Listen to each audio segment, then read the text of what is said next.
Good morning and welcome to the Shielded Prepper. And we have an awesome story for you.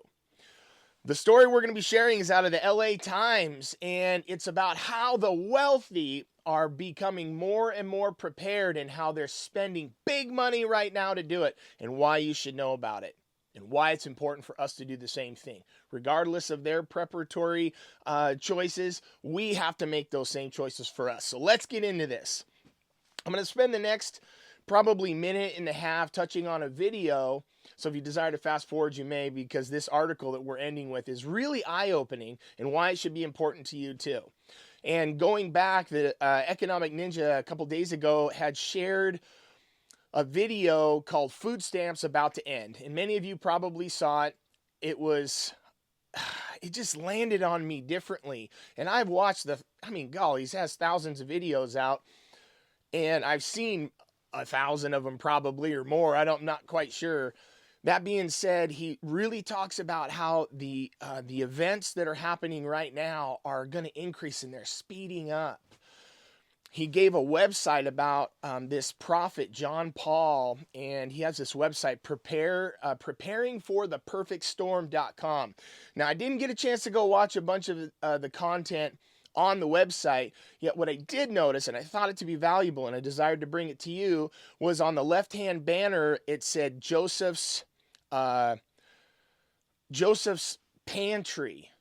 Joseph's Pantry on the side, and I clicked on that, and what came up was this document, this scarce items list, and I'm going to put this in the comments down below, so if you desire to look at it, and this is a prepper's kind of 101. What things should you be stocking? What things should you be preparing for now? And it goes through page after page of renewables and treatable waters and precious metals. What do you have for stones? And it allows you to take an inventory of what you have, identify what you have in your possession, what reserves do you use for personal use, and then what are you reserving for bartering?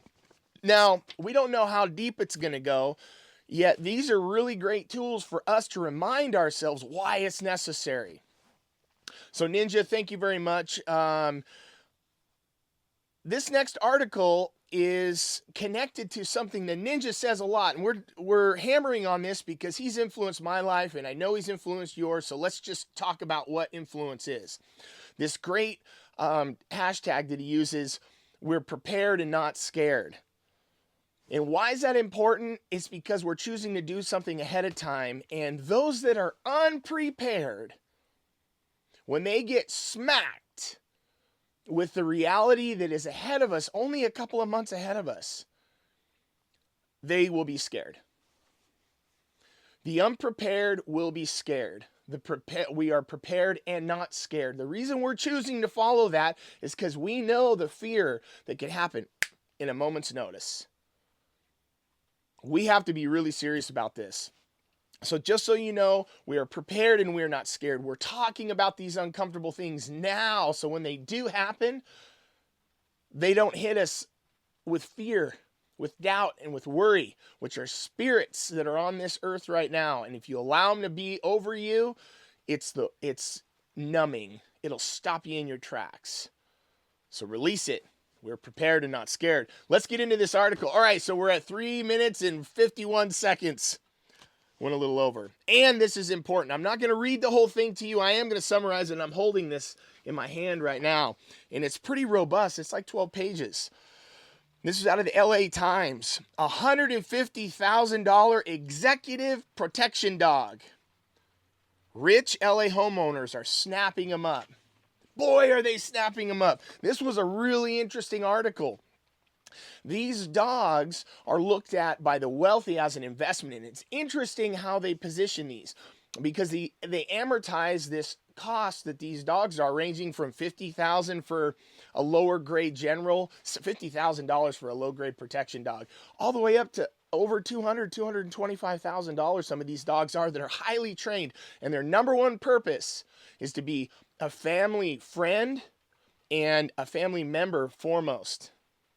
Secondly, they're highly trained to protect on certain commands that are not in English. They're in other languages. And many of you know this about dogs. These particular dogs, German Shepherds, Dutch Shepherds, and the Belgian Malinois, these are the ones the military uses. The Navy SEALs use these Belgian Malinois. They're amazing dogs, and they're absolutely insanely focused and highly active. And if you're not prepared for these type of animals and trained and understand how they work, they're a problem. Yet well trained and well cared for and well prepped for, these dogs are massive assets to the wealthy, and they're taking them with them both around the home and understanding how perimeters work. These dogs do it, and they're addicted to it. They love it. This is their sole purpose, and they enjoy it. And they have to be have proficiency testing ongoing to keep their skills sharp.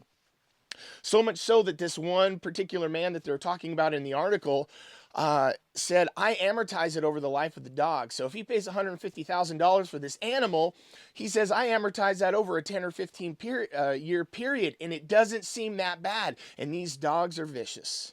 And we know that somebody that's looking to come onto your property that shouldn't be there, if they see one of these animals stare into your eyes like a wolf with their black mask faces, dogs, and long, I mean, they're very intimidating looking animals. It will definitely deter an attack. And if they get you, whoa, lights out. You messed with the wrong thing. And most of us already know this. That being said, they go on and they talk about the necessity for the middle wealthy. The wealthy, they're not billionaires that have 10 dogs. These are the wealthy. This particular man was an aerospace engineer, manufacturing owner of some sort, and he travels. He's out late at night. So he's taking this dog with him to be able to travel with him wherever he goes.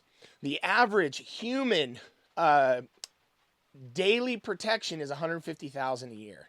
And that's not 24/7. That might be in an 8-hour shift. $150,000. And many of these celebrities are turning to sorry, my father-in-law's calling me. Or they're turning into these animals to be that source of protection for them. And these are really great things. And this is what the wealthy are doing. If we can't afford a $150,000 protection dog, what can we afford right now? And if you're not starting with food and water and protection and power and heat, you're missing the mark. Dogs are way down the course. And if you've got dogs and you have the ability and time to train them, that might be a really wise thing to start doing. If you have protection dogs, tell me about it. I desire to know in the comments. I appreciate you guys. This one is a very focused. This is what the wealthy, not the ultra wealthy. These are above middle class. They're right above $400,000 plus $1 million a year. They have discretionary income to buy these because when you're at the top, your lateral movement is the least. They don't have community like we have community a lot of times. It's a very lonely place when you're an executive and you're at the top and everyone depends on you. And you know, if this economy goofs up and you've got to lay 1,000 people off or 100 people off or 50 people off that all know who you are and where you live, that's what they're thinking about.